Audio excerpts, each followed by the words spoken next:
Queen's Wharf Brisbane Casino is finally here.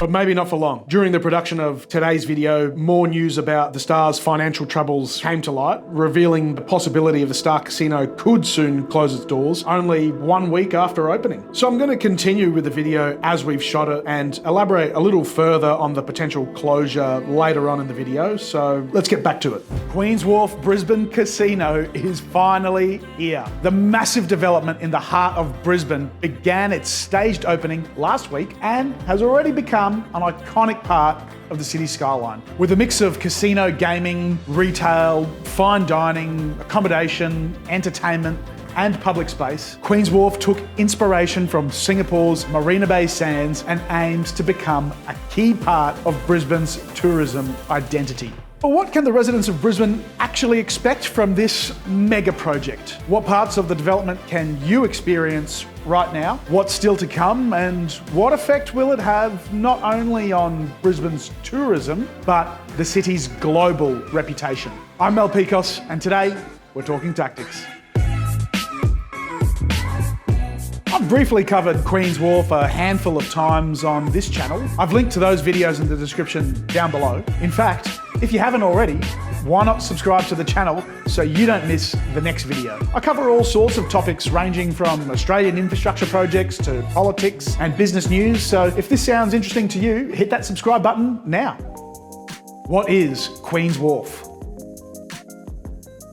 The $3.6 billion Queen's Wharf development spans 12 hectares in the CBD of Brisbane and aims to enhance Brisbane's appeal ahead of the 2032 Olympic and Paralympic Games. Central to the precinct is the Star Brisbane, which features 4 luxury hotels, numerous restaurants, bars, gaming and entertainment venues, and a state-of-the-art event centre with Brisbane's largest hotel ballroom. The highlight of the development is a 12,000 square metre leisure deck and the 250 metre long Skydeck, offering breathtaking views 100 metres above the Brisbane River. The development will blend restored heritage buildings with contemporary architecture and provide 1,000 hotel rooms, over 50 dining options, and extensive public spaces. It's expected to attract 1.4 million additional visitors annually and will connect Southbank to the CBD via the brand new Neville Bonner Bridge, which is named after Queensland's first Indigenous parliamentarian.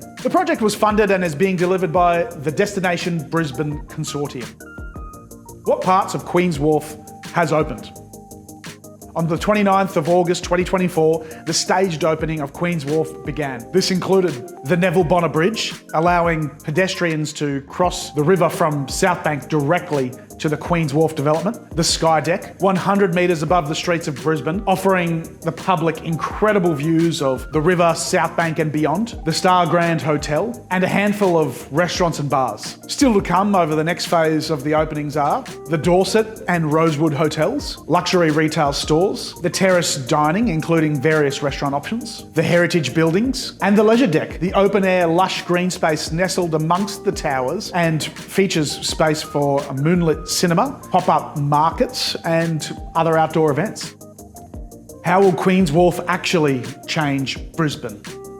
The cityscape. Queen's Wharf has already dramatically reshaped Brisbane's skyline with the 5 towers and the instantly recognisable Neville Bonner Bridge. The bridge enhances connectivity between the CBD and Southbank, making the city more accessible and walkable. I think this is a great thing for tourists, particularly people going to visit Southbank whilst staying at the casino complex. And it's going to change the way that residents experience the city. The introduction of an array of dining, shopping and entertainment options offer residents more places to explore and experience within the city. Once Cross River Rail opens, the Albert Street station is about a 3-minute walk from Queen's Wharf. Could this area of the city become busier than the Queen Street Mall? Tourism. I've mentioned that Queen's Wharf has taken inspiration from Marina Bay Sands in Singapore, and that's not only in terms of its design, but also in its status as a landmark that will attract tourists from around the world. Many people that I've met from Singapore have said that Marina Bay Sands was the icon that really set the city off to a decade-long boom. The Queens Wharf development is expected to significantly boost the number of visitors to our city, with an estimated 1.4 million additional tourists expected annually. This is absolutely huge for Brisbane.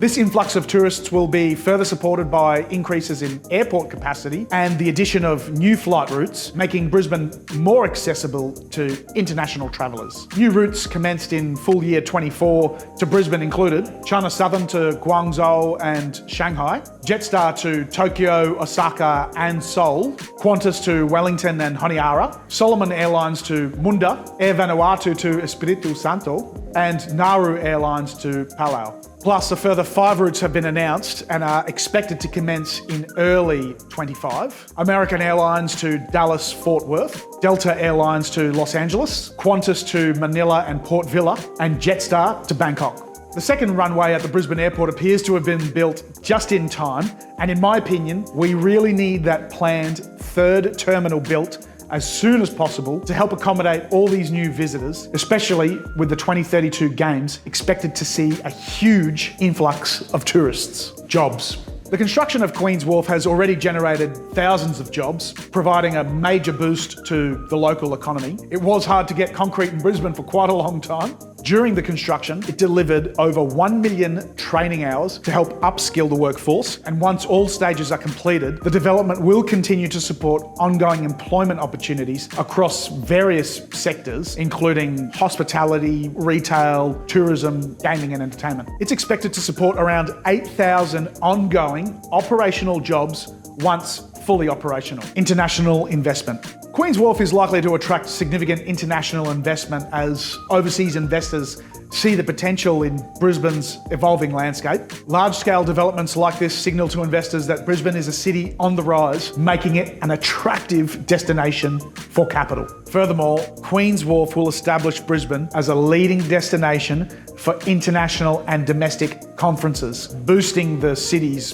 global reputation. A testament to this is the Professional Conference Organisers Association choosing Queens Wharf for its annual conference in December. It's essentially a conference for people who organise conferences, which is an extremely encouraging sign for the venue's future success. As Anthony Ryan from Brisbane Economic Development Agency has noted previously, these conferences not only bring with them a wealth of economic benefits and elevated business opportunities, but also increased tourism activity in the couple of years after the conference, as attendees often return as visitors with their families. Brisbane's reputation. On the global stage, Queens Wharf will elevate Brisbane's reputation, showcasing it as a world-class city capable of hosting major developments and events. This is an opportunity for Brisbane to capitalise on its recent accolades, such as being named one of Time magazine's world's greatest places. This development will not only attract attention, but also cement Brisbane's status as a top destination for both business and leisure, ensuring that the city continues to gain recognition and investment from around the world and in the lead up to the 2032 Olympics. That's something we could really use.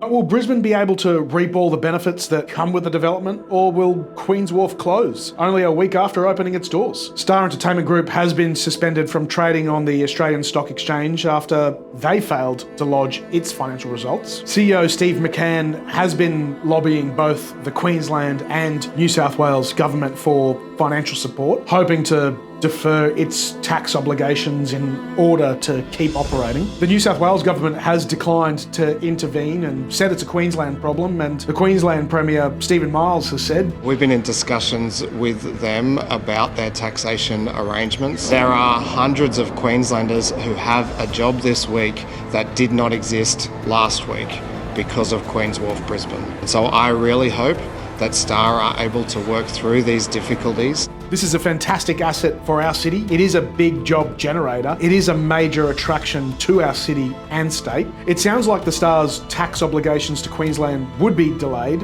but not waived. The worst case scenario would be that they have to close their doors not long after opening them, but we want to do everything we can to avoid that. Taxes must be paid, and taxes will be paid by any entity who's liable to pay taxation in Queensland. In my opinion, this is a symptom of the CFMEU and the BPIC conditions that have been ongoing for a decade now. The project is $1 billion over budget and over a year delayed. So of course the CFMEU has played a part in further exacerbating the Star's financial position on this development. But I think the Premier has been backed into a corner here. He can't say no. We can't let this development fail. It has to stay open. It would be catastrophic for the Queensland economy if the biggest project that we've developed ever in the private sector falls over within weeks of opening. Or what do you think? Should the Queensland government rescue Star? Is deferring tax payments essentially for a gaming operation in the best interests of taxpayers? Are we ready for the next mega project to kick off in Brisbane? Do we need a new stadium to complement our new mega entertainment precinct? And is it going to be a place that you visit regularly,